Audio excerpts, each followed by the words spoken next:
Okay, Chris Speaks back here tonight with Dr. Lucas Wilder, and we're going to talk about, I guess, something a little bit different from our usual conversations. Something that's great interest to me and probably all Civil War students: the conspiracy behind the assassination of Abraham Lincoln. Dr. Wilder, how are you, sir? Ah, fine as frog hair split three ways. Um, no, I'm doing good, and I'm excited to talk about these. Even though it's a horrible subject, it's still one of the more fascinating things. People never get tired of it in many ways, and so I hope people enjoy the conversation we're going to have. And it's always captivated me, and I think I've mentioned on the show before. I teach a history a Lincoln biography course. And so I have to go pretty in depth, although I stick more with the conspirators themselves. I like building up who these people are and kind of some of the motivations behind this and kind of what happens to them afterwards. So, although some of them there's not much happens after it, but there's at least one gentleman I want to talk about that doesn't get a lot of attention, but I think his story is nevertheless a neat one to talk about. Well, that this is something that always fascinated me too. I think I read a book about it, The Plot to Kill Lincoln, or something when I was in high school, and it alluded to maybe not accusing, but making innuendos always up to Edwin Stanton was involved. And I'm a moderator in some groups concerning the Kennedy assassination, and that was something that always fascinated me too. And you know, even though there's people on both sides, was Oswald a lone assassin? Was he part of a conspiracy? People probably be debating that from now on. But there's no doubt there was a conspiracy to kill President Lincoln, right? Right, absolutely. It didn't start out being one to assassinate him. The plan was to kidnap him and basically hold him for ransom to let the South go. And it wasn't a Confederate conspiracy as far as the Confederate government knowing, as far as we are aware. No, there was no conspiracy by Jefferson Davis to want to kidnap Abraham Lincoln, anything like that. But once April 9th, 1865 occurs, the surrender of the Army in Northern Virginia. Robert E. Lee surrenders on that day. Once he surrenders, the plans change. And so the conspirators of John Wilkes Booth being the more famous one because he's the one who assassinates Abraham Lincoln, instead of being a instead of kidnapping him, it changes to, well, there's only one course now. There's really no way to keep him as a hostage. What are they going to serve? There's only one Confederate army in the field right now that's of any substantial strength, and it's not even very strong. So what's the only course left? He felt that the only course left was to kill Abraham Lincoln for it. But he would get together a lot of the conspirators that had been previous in trying to kidnap Abraham Lincoln. Some joined him from that, and some didn't. And as we talk, we'll kind of go through these different these different characters, and some are unique, and um, sometimes it surprises you who these people are and how they came to be. I guess we start with the origins then. When did the whole plot start to originate about kidnapping him? The kidnapping him was about the year before, in 1864, is when the plans by John Wilkes Booth and some of his co-conspirators to try to kidnap Abraham Lincoln. And there's a bunch of stories we know some of them, but some of them we can't verify completely. But sometimes the story goes that they knew because it's because of Abraham Lincoln and these other assassinated presidents that we have such a strong entourage around the president now. But back then we didn't. I won't rehash that. That's just the most people understand that we didn't have the Secret Service that we have today around the president. Occasionally, you'd have soldiers in close proximity, but there wasn't really a guard. Lincoln did come to Washington, D.C. with a bodyguard.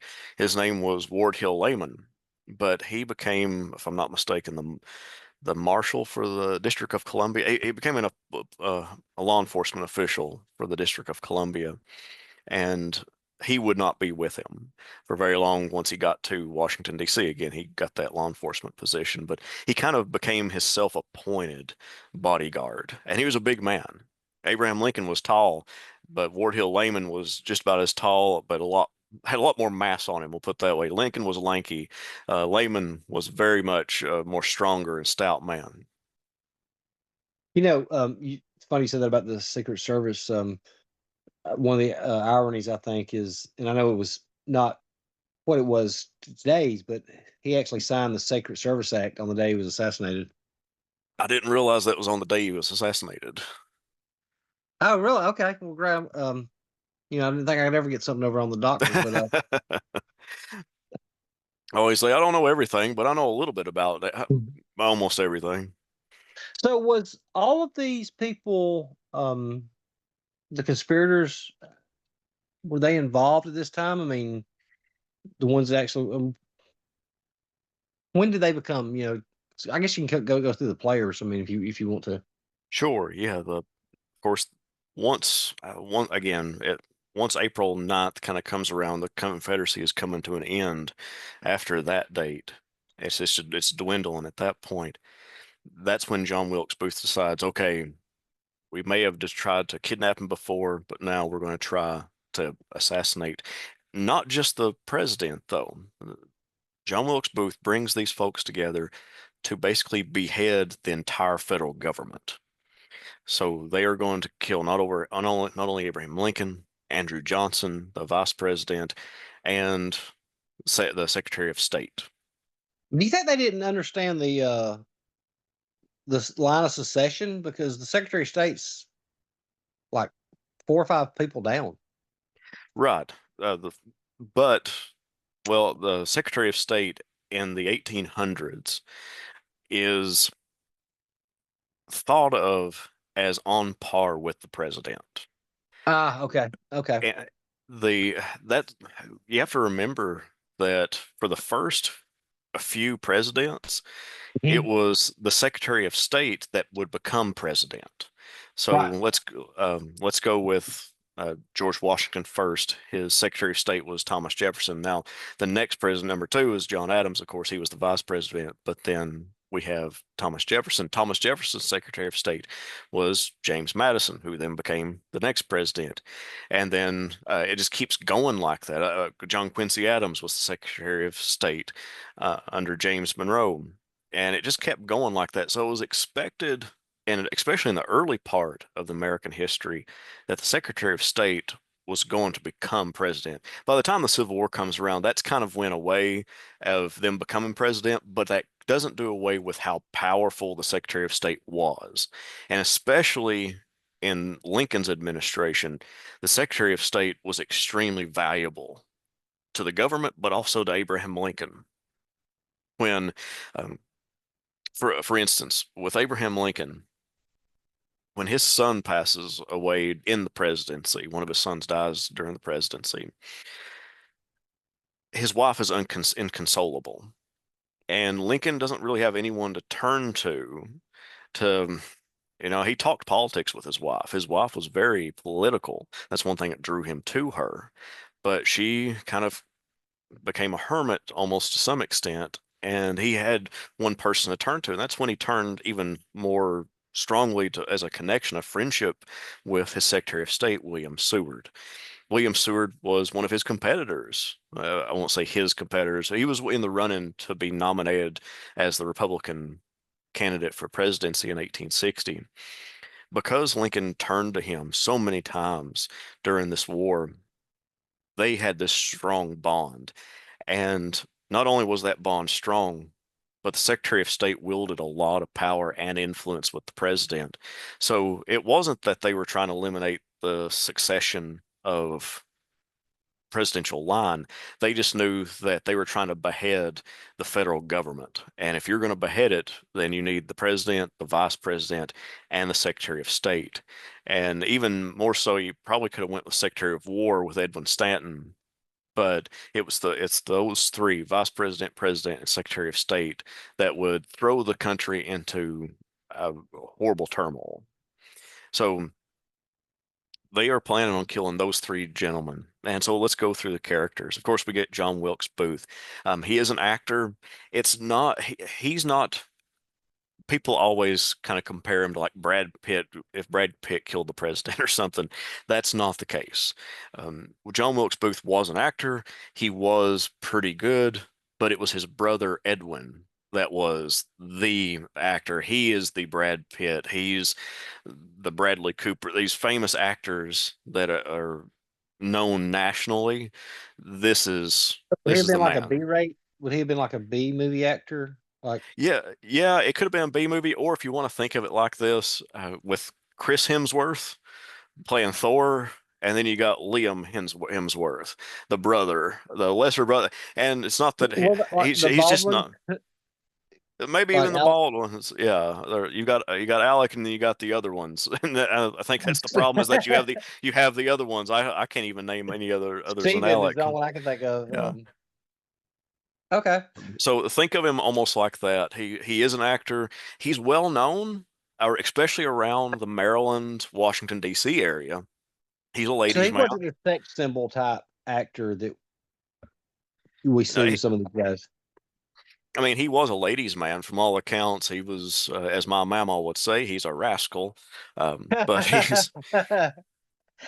but but he's not a he's not a Okay. nationally known, but his family is. The Booth family is a very well-known family in the acting circles. But it's Edwin is the very famous one.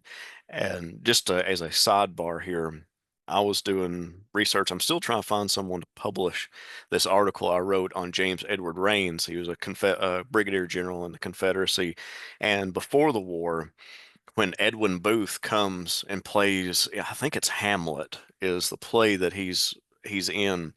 When he comes and does that, is is involved in Hamlet in Nashville, Tennessee. It's Raines that signs a thank you note in the newspaper to Edwin Booth for coming and speaking and portraying such a wonderful character. And so, it, like I said, that's just a little side note, but. Booth is the main instigator. He's the one bringing all these people together. And another person that he's bringing is Lewis Powell.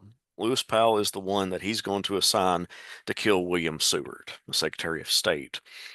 Lewis Powell is a former Confederate soldier, had fought at Gettysburg, and so he becomes kind of I won't even say a spy, but he is kind of the underground Confederate information person going into Maryland and around Washington, D.C. So he's already pro-Confederate, easily pro-Confederate. Um, the next gentleman, the one that's going to try to assassinate Andrew Johnson, is George Atzerodt. He's a German-born carriage painter. Um, and he's going to be assigned with, again, killing Andrew Johnson. And some of these people are brought in because Booth knows them. Sometimes people who know Booth knows them. And it seems like he's not, uh, how best to describe him. Seems like he's trying to find his place in this world. And he's kind of nowhere else to go in a way. Um, The other gentleman is David Harold. David Harold is going to be the helper. He's going to be helping with Booth and Lewis Powell, trying to both guiding Powell and helping Booth to escape once he has assassinated the president. Um, and he's going to ride with Booth as well. Um, So the let me ask other this, two, Dr. Walter. I'm sorry, sure. go ahead. No, go ahead. The last two is I'll mention this one first. I'm going in this order for a reason. John Surratt, who Okay. is the son of Mary Surratt, who owns the boarding house where they're conducting all these meetings about the assassination. John Surratt will not. He'll participate in the kidnapping plots, but he's not present for the assassination itself. So keep that in mind. He is pro-Confederate, and he's kind of again somewhat like Lewis Powell. He's kind of working the Confederate information underground going into the North. And then the last one, which is the controversial one that people still debate today, which is Mary Surratt. Again, the lady who owned the boarding house where Booth and the others met. And we'll go in more detail about her role or her suspected role here in a little bit. She's basically providing logistical support and a meeting place for these folks. So those are the six people here meeting. John Surratt isn't very much involved, but he comes up later. That's why I wanted to mention him. So those are the six people we're going to talk about. What was your question?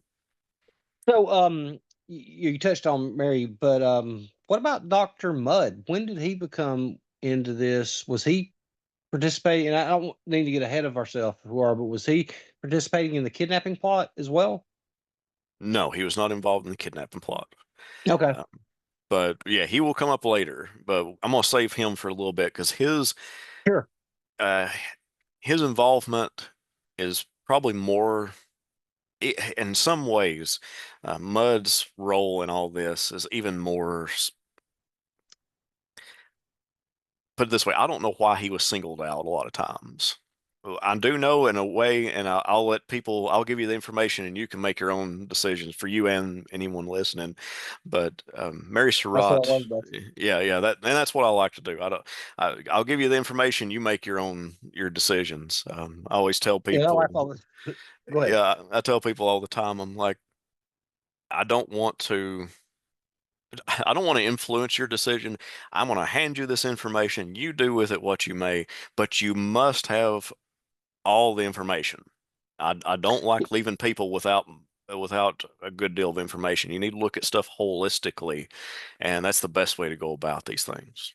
Yeah, I don't know if you've ever seen some of the in the groups, and I post some of our videos, and my what I call my just causers and my lost causers about, well, he's this and he said this. I'm look, he didn't say anything. He just gave you the information. He didn't try to influence you. You can take what you want from it. Mhm.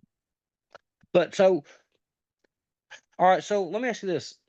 So April 9th, Lee's army surrenders. Before that right there, did they have a set place where they was trying to kidnap the president? I mean, because I think it'd be a lot easier to pull off like, Booth's assassination than you to kidnap him and get him out of DC. I mean, isn't that kind of a hard plot to, grab a guy that's president of the United States is 6'4" and get him out of there unscathed? As far as I know, the most of the plots took place, and you have to remember, Washington, D.C. was not a huge metropolis like it is today. Hmm. It was very much uh, a lot small. Put it this way, it was a lot smaller, and the president wasn't looked at all the time. He'd be roaming around in his carriage. It was nothing to see him about town, and so it would have happened near the outskirts of the towns, along somewhat of deserted roadways, is where they had planned to kidnap him, at least on one occasion. Okay. So nothing like at the theater. No, no, not that I'm aware of. Nothing. If you were trying to do it in something that a place that's as public as that, now that would be very difficult to try to maneuver Abraham Lincoln out of there. So So go April ahead. 9th is, I'm sorry, but it's April 9th. So, and I'm don't want to get into modern things with you, but I guess like Kennedy assassination isn't modern. Is this something that just kind of snowballs that, hey, we see an opportunity on the 14th, kind of like, with Oswald, seeing an opportunity with the president? I mean, did they, is this just something that just kind of developed because they said, hey, he's going to this right here. Here's an opportunity for me to take a shot at him. Essentially, yes. And Booth is going to use um, his fame within Washington, D.C. Again, as I said, he's not a national actor that people would recognize. His brother is, but not him. He could use his influence in Washington, D.C. just because he's well known there. And he knew he would have better opportunity to assassinate him there. But this is kind of a thing that even with the plot, you're kind of structured because, hey, we're going to take the vice president out this night. We're going to take the secretary of state out. That we got to get the ball in motion. Hmm. And it moves very quickly because you're thinking 5 days. Right. Although, again, we won't know everything because, spoiler alert, William John Wilkes Booth gets gets killed during the manhunt. So we Well, don't does know he or every. the escape? I guess we'll save that for later, because I love the conspiracy about him escaping. But So we won't know everything that happened. We do know that the plan to assassinate Abraham Lincoln happened right around the surrender of uh, okay. of Lee's army. So that's Do you know how 5 days. many meetings they had? Not, Between the 9th and the 14th. not off the top of my head. I do Okay. know that Booth met with people individually as well as met with them at the boarding house. So, yeah. But the plan, at least, was for April 14th. It was going to be the night of April 14th. Um, Booth had it really well worked out because the performance at Ford's Theater was going to be Our American Cousin, which is a Yeah. play about a American that goes over to England, and because there's cultural differences, hilarity ensues. We don't pick up on the hilarity today because the verbiage is different. We don't pick up on the timely uh, like if you took someone from the 1800s and showed them an episode of Seinfeld, as we was talking about earlier, they wouldn't get the references because Right. they haven't been grown up in this culture. Same thing for us back then.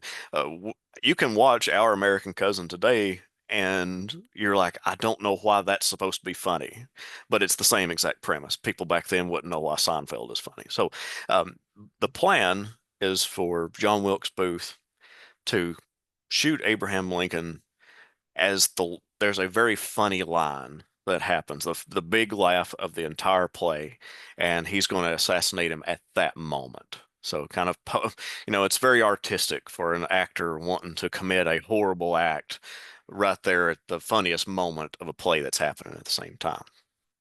But we're going to leave Lincoln and Booth for the moment. So George Atzerodt is assigned with killing Andrew Johnson, the vice president. In short, he chickens out. He can't do it. And it's just not in him to do it. And he goes to a nearby hotel and gets drunk. And so that's where he is on that night. George doesn't even make it to Andrew Johnson's home.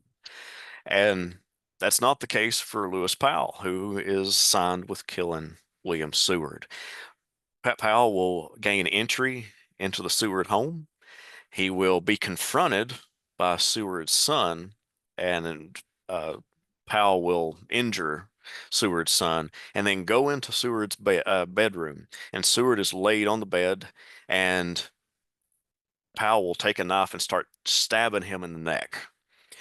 Unbeknownst to Powell, there has been a carriage accident that Seward was involved in, and he had hurt his neck. And he was in a neck brace, a metal neck brace. And so when he stabbed him, the knife just deflected off of the brace. He did get him in the face. And if you ever look at a picture of William Seward after the attack, his face is always turned away from the camera on that side. And so you never get to see the scars. But he does get him in the face. Do what? Sorry, I didn't mean to interrupt. Do you think he was just wanting to punish him? A horrible death. I mean, because why not just go in there with a pistol and shoot him in the head? He did have a pistol with him. Okay. He actually, I think, if I'm not mistaken, he actually takes the butt of the pistol and hits Seward's son. That's how he kind of disarms Seward's son that confronts him.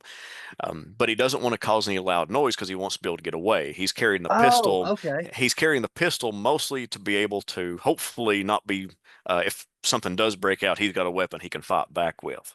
But he's trying to be more secretive than anything. So did he not realize that he was stabbing, a neck brace until? He didn't notice, and Okay. from all accounts, we don't know he ever noticed because he runs out of the room, and he's caught about 12 day. He's caught us caught a little bit later, um, but yeah, he'll take off running. He's arrested a few days later at Mary Surratt's boarding house, which is even more incriminating evidence on her. Um, Now, the man who kind of guided Powell to William Seward's home was David Harold, and David Harold is also waiting near Ford's Theater for John Wilkes Booth to get done with his job. And John Wilkes Booth, because he is the actor and he knows the owners of Ford's Theater, he gains entry to the presidential box. Again, it's nothing odd because he's been there many times. He's welcome in the backstage. He goes up, he's carrying with him a derringer and a knife. In the box is Abraham Lincoln, Mary Todd Lincoln, and there's an officer, forget his first name now. His last name is Rathbone, and Rathbone is there with his date.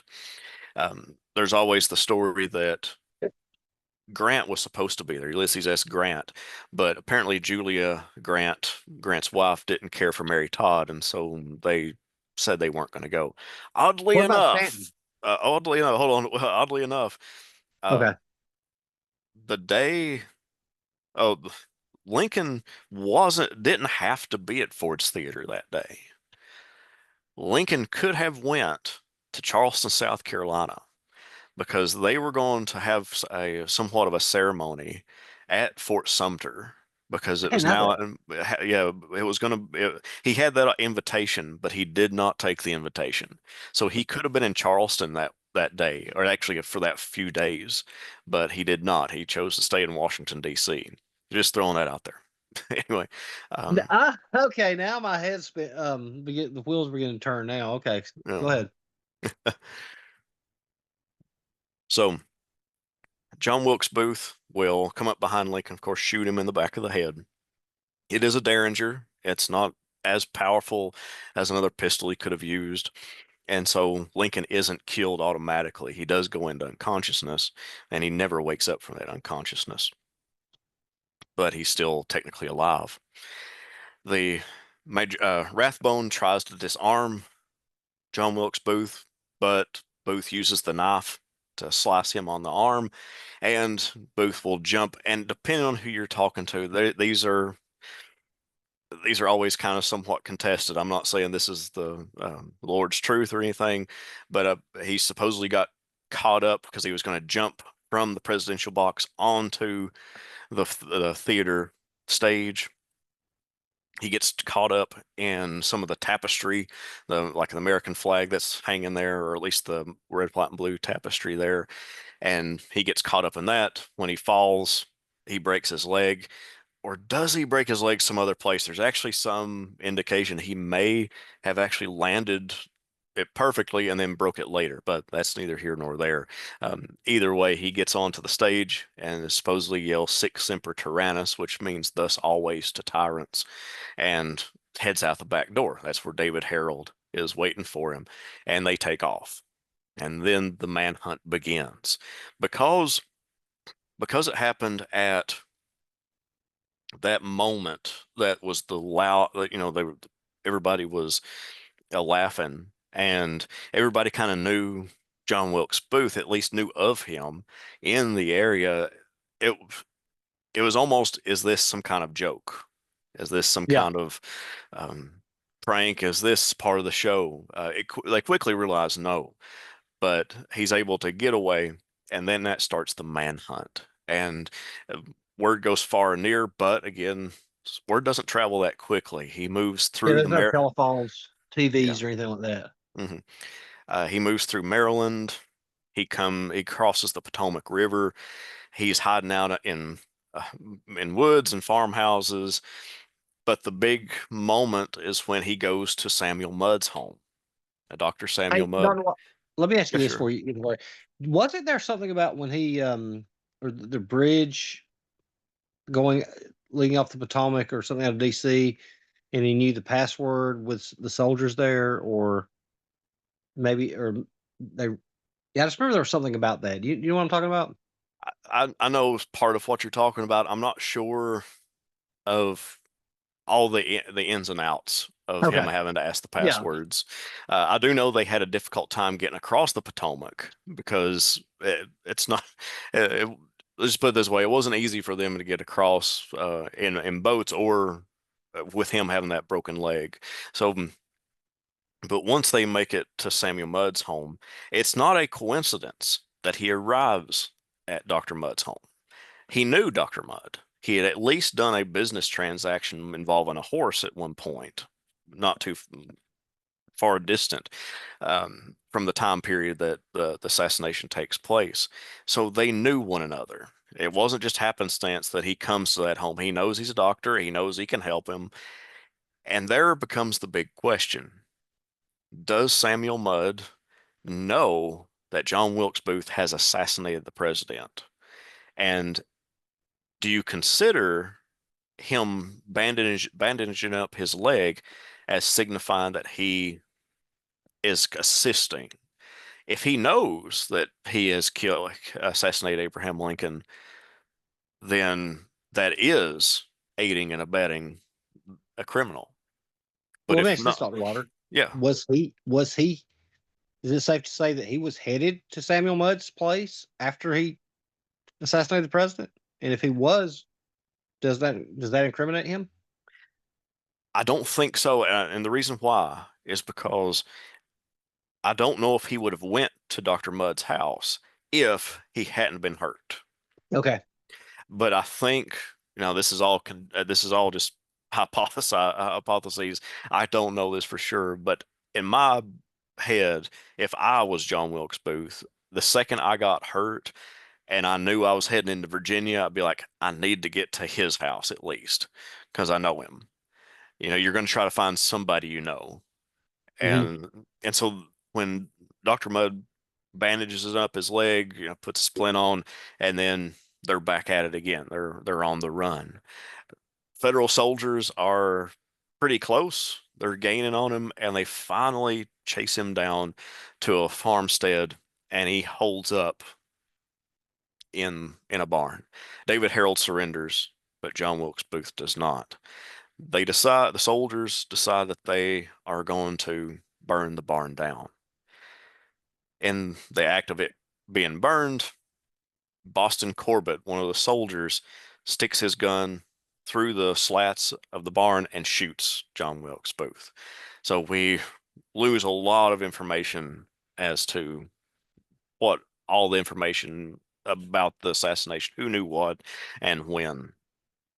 Most of the conspirators are rounded up within a couple of days, and that includes, of course, John Wilkes Booth is killed, but Lewis Powell is arrested, George Atzerodt, David Harold, Mary Surratt. But John Surratt, Mary Surratt's son, gets away. He's close enough to all these players, all these conspirators, that the government wants him, but he eventually he flees to Canada and then goes to Europe. And John Surratt will actually go, if I got this right, he will join the Vatican Army for a short time. And Hmm. eventually, and yeah, and we'll save what happens to him here in a minute. But yeah, he joins the Vatican Army for a short time. So everybody's role is pretty straightforward. Lewis Powell, George Atzerodt, David Harold, but it's Mary Surratt and Samuel Mudd that I want to kind of focus on here for a few moments. Just Hey, to, can I ask you a few questions before you get into that? sure, yeah. So, where do you think Booth would have been if he hadn't broke his ankle? Where do you think he would have been headed if he hadn't been going to Mudd's place? He might have been going close, but he probably wouldn't have went to Mudd's home that I would know of. He probably would have taken, if I'm right, it would have been a more direct route south. I don't know how far he was trying to get. Again, we won't know because he's dead. We don't know what his mentality was, but we do know he was at least trying to get into some kind of Confederate held territory, which was in short supply at the moment. Um, you would have had to have gotten south of Richmond to get into some Confederate held territory. And even then, North Carolina is eat up with Sherman, and it's not an easy situation to be in if you're trying to find a a safe place for you. Now, didn't Booth hang around Mudd's place for like a day or so, and then he started hearing word of what happened? And how long did it take word for travel? Because it's not like today where we turn on CNN or social media and we hear something instantly, or police can, you know, transmit. So how long does this word spread that something happened to the president? It goes pretty fast by telegraph, but if you're not in a town and you're not interacting with anybody, then it's going to take a lot longer for you to hear this information. Mhm. For instance, trying to think of the when Joseph E. Johnston and William T. Sherman were meeting at the Bennett place for the surrender that happened for the Army of Tennessee. It was during those initial meetings, so this is late April, it's around 24th, 25th, that the Confederate Army in North Carolina finally figure out. That's, a good couple weeks before they Right. even hear about it. And they're near a telegraph. So think of it that way. Of course, Mudd being that close to Washington, D.C., should have heard about it a lot sooner. He's a doctor. There's probably more people coming to him, and they're probably telling him this stuff. That's the big question, is how much did he know and when did he know it? And I don't think we'll ever know for sure So about what did he happened. get? So do you think was hearing about it in the days after? Because didn't he tell Booth, "Hey, you've got to go"? That's what he said Okay. that he did. And again, he's fighting for his life in court. Right. If So you're accused of a conspiracy, murdering the president. exactly. So I'm not entirely sure if I want to take his word for it in that case. But Hmm. you never know. You never know. So Mary Surratt is on trial. What really worries people in the aftermath of it is that Mary Surratt is tried by, the military. It's not a civilian court. It is a military court. So this is martial law.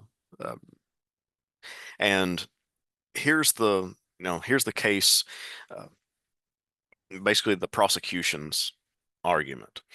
Um, the conspirators met at Mary Surratt's boarding house. It's a place where John Wilkes Booth and all of his conspirators were, and we do know that Mary Surratt's son John was involved in previous conspiracies, maybe not for the assassination, but in previous conspiracies. And witnesses testified that Booth met there multiple times in the weeks before the assassination. So that's kind of the first case, first argument for Mary Surratt going against her. Um, we do know that on the day of the assassination, Mary Surratt traveled to her tavern in Surrattsville, Maryland, now Clinton, which was operated by, well, no need to tell who it was operated, but um, the one of the tenants testified that the that she had given weapons and field glasses, so binoculars, and to him, and said that Booth and Harold would be stopping by and to give those to them. So that's very incriminating that she was given weapons and materials to aid the assassins. So that's already a case against her being innocent and a case for her being guilty. Um, and then there was multiple witnesses that placed Booth and Powell at her boarding house. So that there's no way of getting around. Booth and his conspirators were there, met multiple times. That's and we have to remember that this is not long after Lincoln's assassination. The country is bloodthirsty for trying to find somebody to lay blame on this. And that has become what most historians understand as the reason why she gets convicted, is because the public wanted someone to blame. Had they waited a year, probably wouldn't have convicted her. But because it was so soon after the assassination, that's most likely the reason that she was convicted, or at the very least executed, which I'm spoiling it, but her and the surviving conspirators get executed. But what what's the defense's argument? There is a lack of direct evidence. There's no concrete proof that existed that she knew about the plan to kill Lincoln. She did know about the plans to kidnap him, which is incriminating enough, but the argument was that she didn't know that they were going to kill him. Um, and most of it's kind of circumstantial. Um, uh, Her conviction may have been influenced by the wartime hysteria, like I said. The idea of executing women, particularly one of middle age, and she was pretty religious from what we understand. It was pretty controversial. Um, John Surratt, um, he was more he was tied more towards Booth than his mother was, and he had escaped capture, and so many argue that the government sought to punish Mary in his stead, making kind of her a proxy for her fugitive son. Um, and then the other thing, again, as I mentioned before, it was a military commission, not a civilian court. Um, Nevertheless, when her sentence is being passed down, there is a lot of people that believe that Andrew Johnson, the president, is going to pardon her. Winfield Scott Hancock, the Second Corps commander, a man I've talked at length about on various discussions with you and others, Yeah. one of my favorite Civil War commanders. He is in charge because he has been sent away from the Army of the Potomac at this point. This is way before this, and he is in charge of that military district of kind of Maryland, Washington, D.C., Northern Virginia area. And he has messengers basically stationed from the White House to the courthouse because he wants to make sure that as they're getting ready to execute, or sorry, not the courthouse, the gallows, he wants to make sure as soon as Andrew Johnson pardons her that they can get the word to him as quickly as possible. And it just doesn't come. Mary Surratt is executed. So let's go to Dr. Mudd. Now, what? Well, guys, can I ask a few questions about her? Sure. Yeah.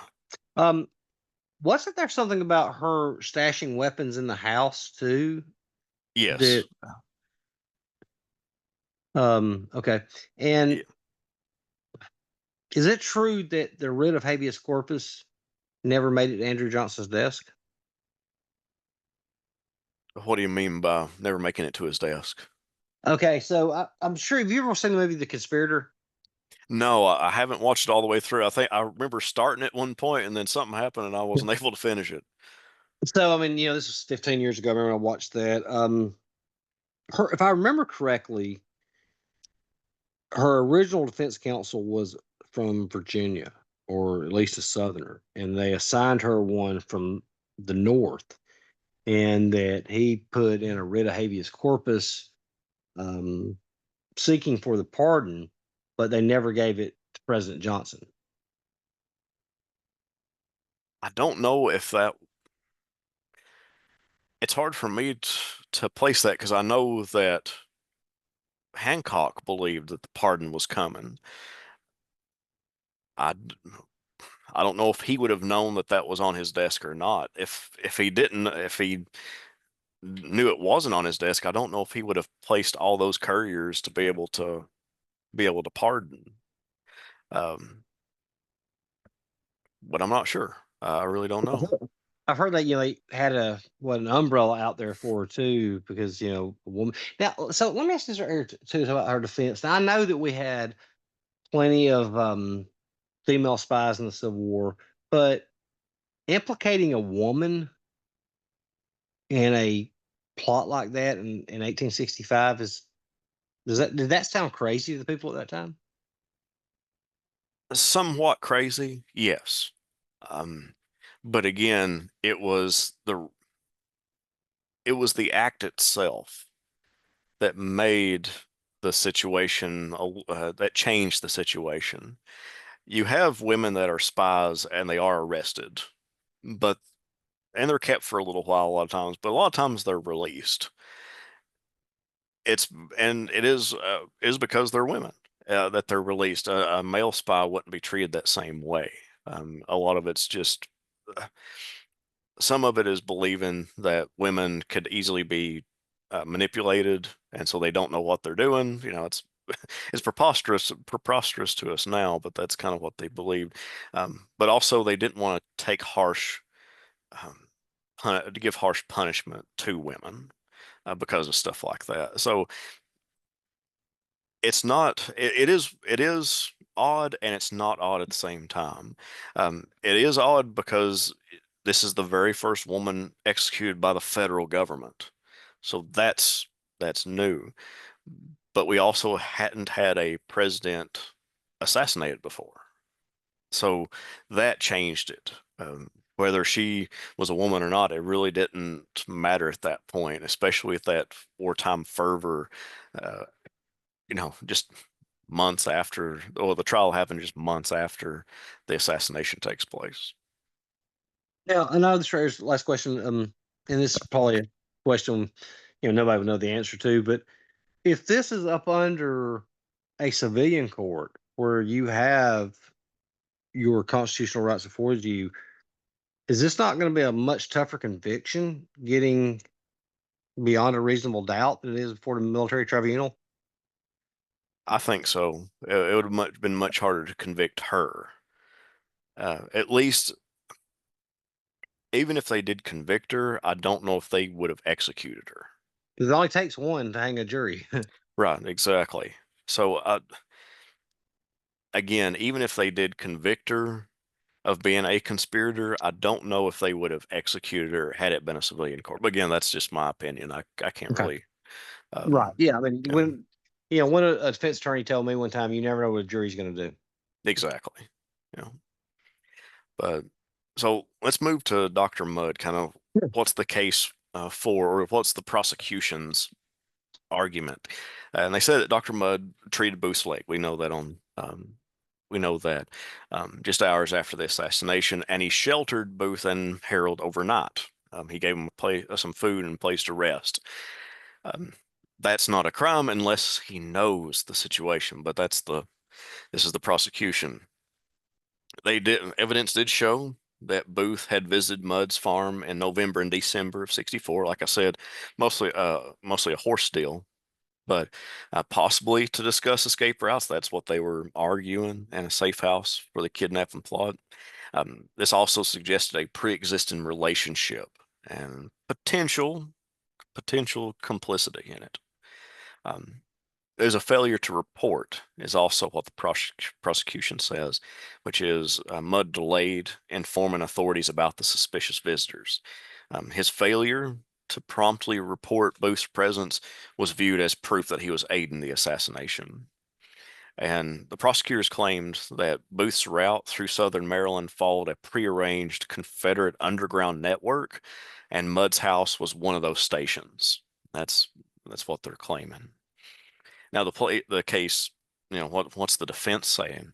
Um, Dr. Mudd said that was just doing his professional duty, was taking care of Booth's leg, and he wasn't aware of the assassination at the time. Um, there was limited knowledge about Booth's intent, was what they argued as well. Mudd admitted to meeting Booth before, but denied any knowledge of his plans. Their earlier meetings could plausibly be related to Booth's legitimate interest in land or in land purchases or horse trading. Um, and there's lack of immediate news. We already kind of discussed that before. Given the slow spread of the news into rural Maryland, Mudd may not have been not known about the assassination until later. That weakens the claims of intentional concealment. He was sentenced, even though it wasn't the greatest evidence. He was sentenced to life in prison at Fort Jefferson, Dry Tortugas. You go to the last Florida key, and then past that is Fort Jefferson. He would get pardoned though in 1869. Um, Andrew Johnson pardons him because when there was a yellow fever outbreak, he helped people around Fort Jefferson. So there was also people that didn't believe he was guilty because the court just couldn't prove without a reasonable. They didn't believe the court had proved that without a reasonable doubt that he had been part of the assassination attempt, or at least part of the conspiracy. And so it turns out bad for Dr. Mudd, but he does get pardoned. He does get released. But his is the more there's some historians later that are trying to pin Dr. Mudd as being a lot more knowledgeable about it, but I just don't see it. That's my complete opinion on it. I don't see Mudd as being, he may have known Booth, but I can't guarantee that he knew what happened that night, that he took care of his leg. If the assassination wheels do not start spinning until April 9th or whenever Booth heard about it, I'm sure he probably didn't hear, maybe he heard about April 9th, but how would that make Dr. Mudd complicit? I mean, he hadn't seen Booth in 8 months before. I mean, I kind of find that a hard stretch to put him involved in the assassination. Hmm. Yeah, So, it's so just very odd. what is your opinion about Mary Sherrod? My personal opinion with Mary Surratt was that she most likely knew what was happening. That's Does that just make her guilty? yes. I don't know if it should, well, that's for a court to decide. I won't say that, but um she was definitely guilty to some extent. I'll put it that way. Uh, I don't think that she could have had all those conspirators and had all those conspirators in her house that she didn't hear something. That there had to be something, and she knew about a conspiracy. Even if she didn't know about the assassination conspiracy, she knew about the kidnapping and didn't come to the authorities. And I think in that way, yes, she was guilty.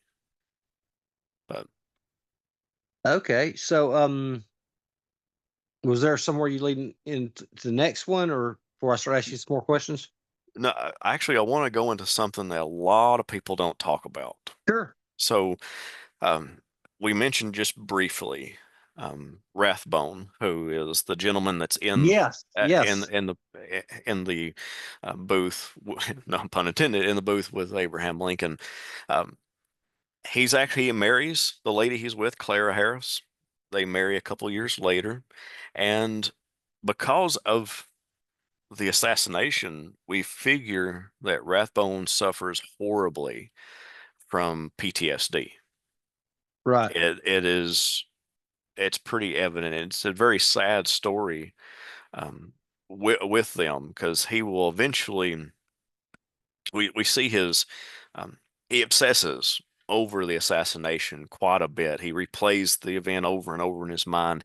He was even tormented by it because he couldn't protect the president, and his health just deteriorated. He suffers from paranoia, insomnia. He has violent mood swings. His wife Clara, who was in that booth as well with him, feared for her life. He apparently physically abused her. Um, I won't say on a daily basis, but I mean it was a scary situation for her. This assassination has long-reaching um, effects in people's lives, and none more than these two, Clara Harris and Major Rathbone. Um, on December 23rd, 1883, um, Rathbone goes into a psychotic rage and shoots Clara. And then he stabs himself several times in the chest, trying to commit suicide. Their children was in the house at the same time and witnessed all of this. He did survive his wounds, but was declared criminally insane, and he was committed to an asylum in Germany. He spent the last 28 years of his life in that asylum afterward. Wow. Yeah, I didn't know that. it's a very sad sad story. He died in 1911, which is pretty you don't think about him surviving all the way into the 1900s, but it's pretty Almost wild. 50 years. Um, yeah, yeah. How old And was he when that took place? oh, I guess I could look it up right quick. I don't Oh, know how man. old he was. Um, but he's again, it's a very sad moment, and makes it even sadder. The assassination's sad enough, but then we get what happens afterward. Another piece of the puzzle that doesn't get talked about a whole lot is Sergeant Boston Corbett, the man who killed John Wilkes Booth.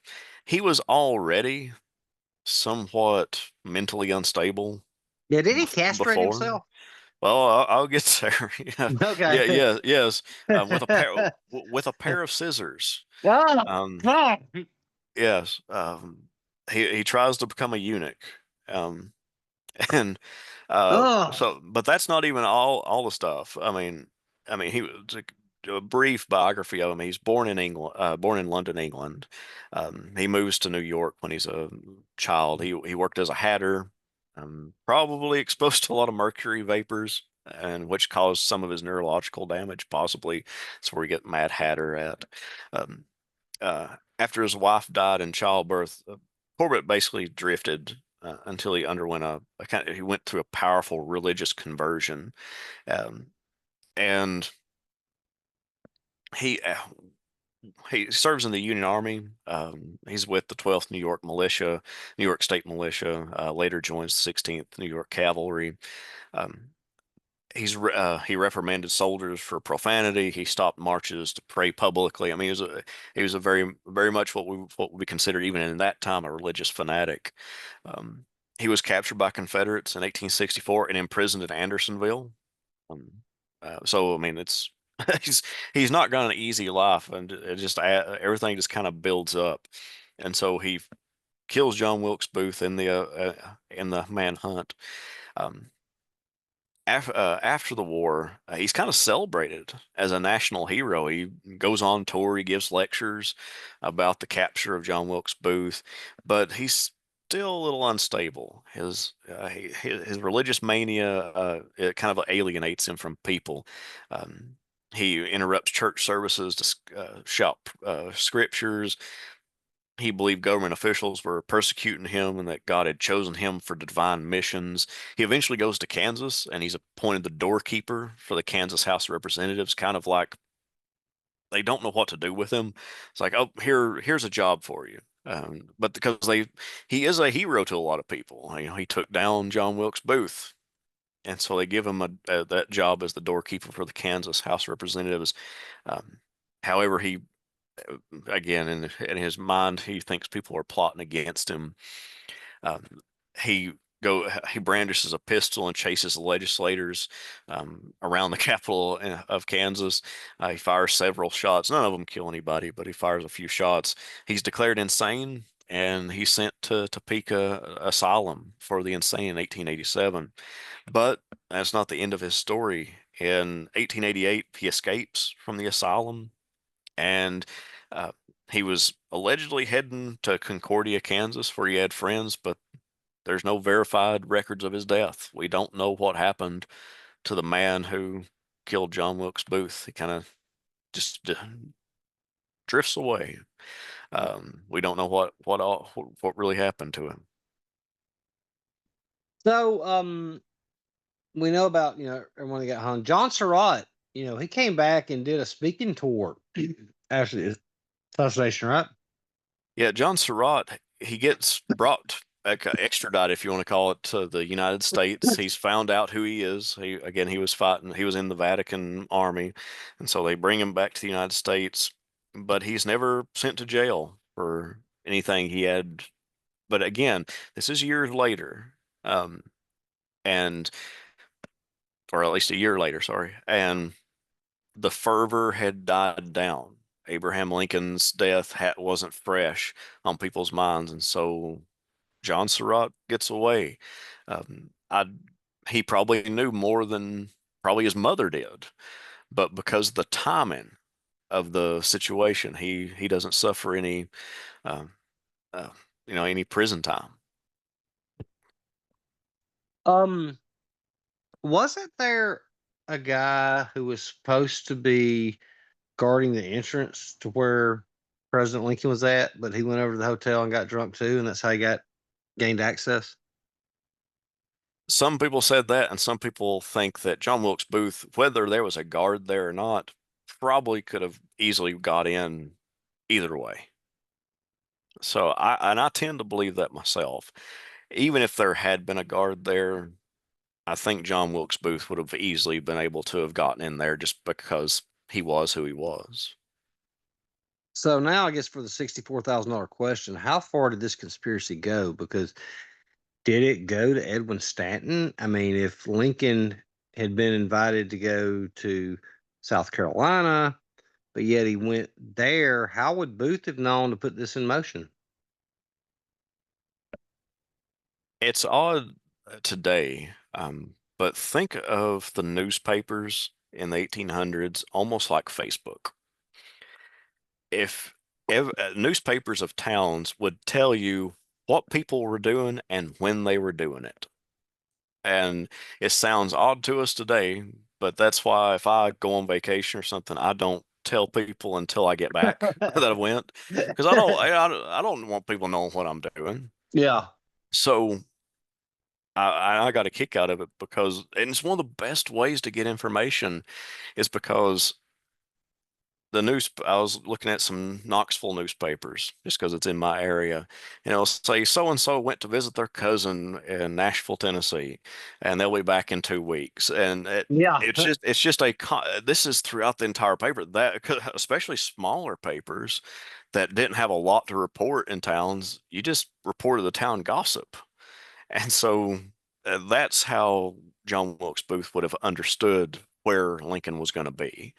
Um, Lincoln it would have been fairly common knowledge. And again, Washington, D.C. isn't what it is today. It's a lot smaller of a community, a lot smaller of a group. And I mean, I would have loved to have went to the Willard Hotel in 1863.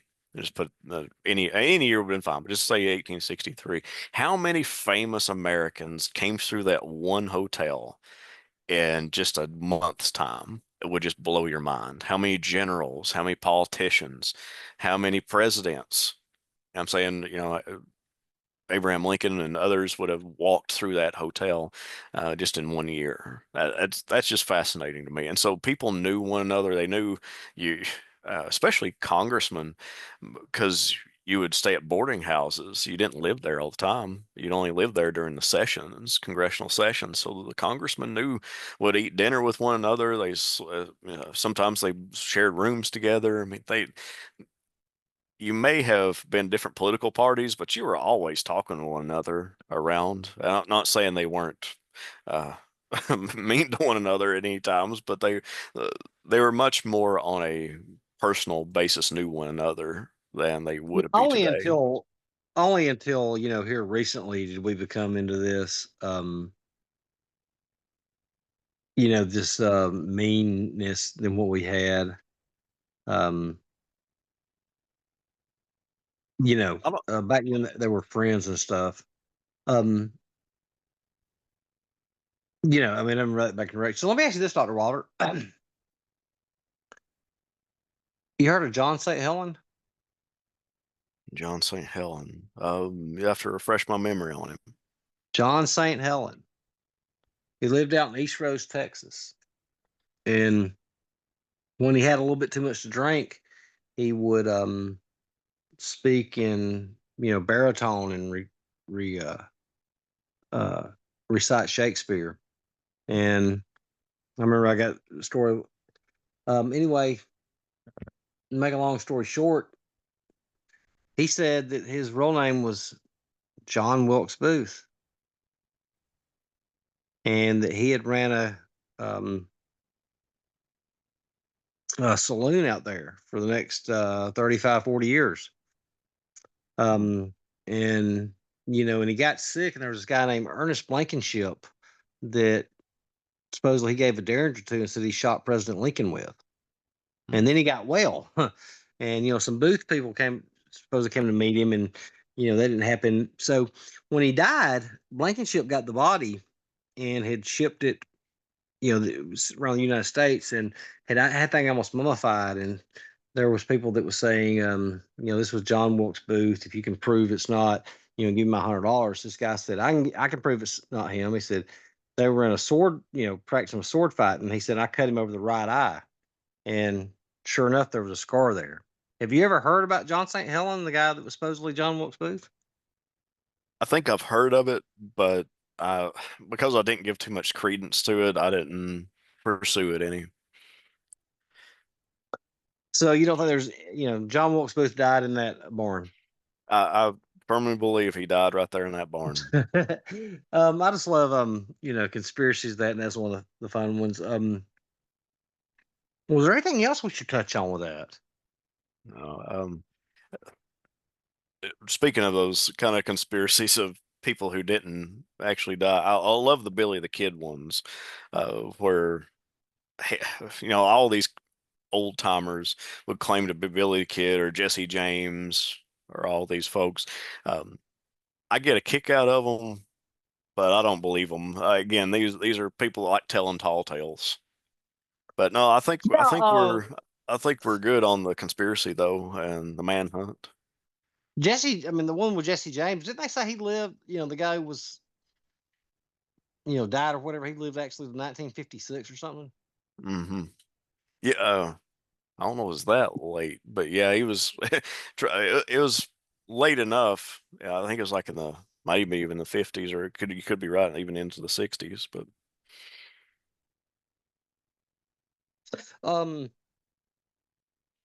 So, I've had questions. Touch on one other thing too about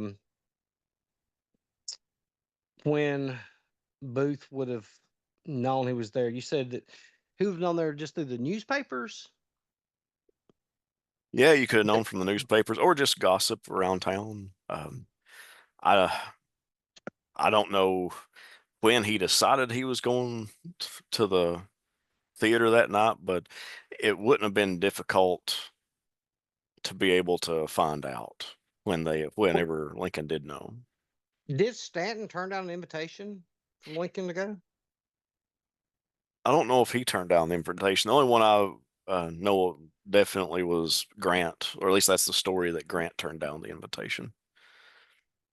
Okay, because I remember that one, but I thought I'd read that he had turned one down too, and then, of course, I don't know if you ever read that book, "The Plot to Kill Lincoln," but it was you know, they basically implicated the entire federal government, besides from, Seward. Hmm. I've not read the Well, book. I just I don't see Stanton. Stanton liked Lincoln. They had a rocky relationship a little bit, but Stanton and Lincoln got along pretty well compared to others.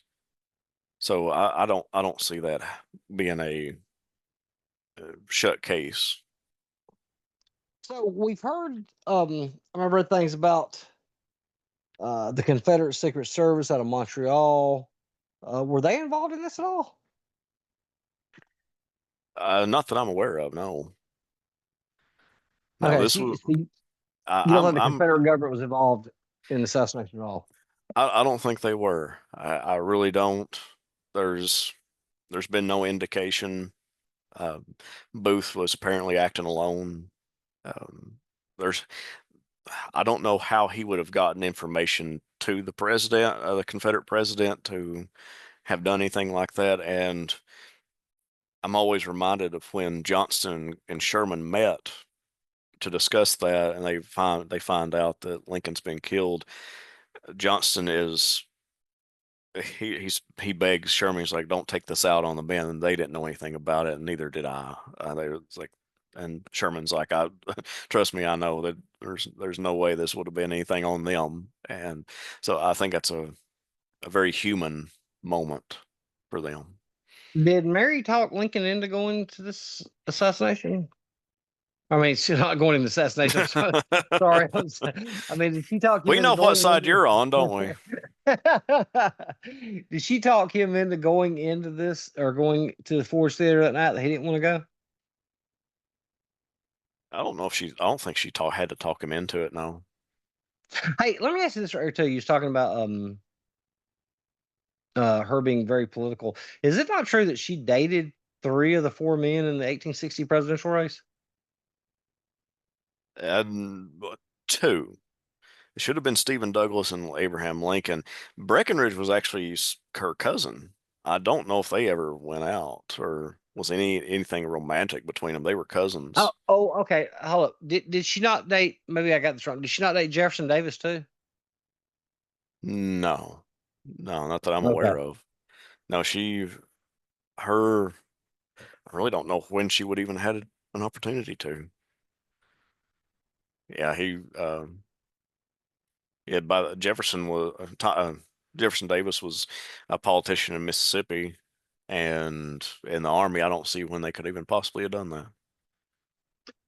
Okay, well, I guess it's done for this. Let me cut this and ask you a couple questions afterwards. So I got some ideas for you for next time. Sounds good. I appreciate it. This was a good discussion. I enjoyed it. Oh, I can't wait to break this up into videos. Yeah, so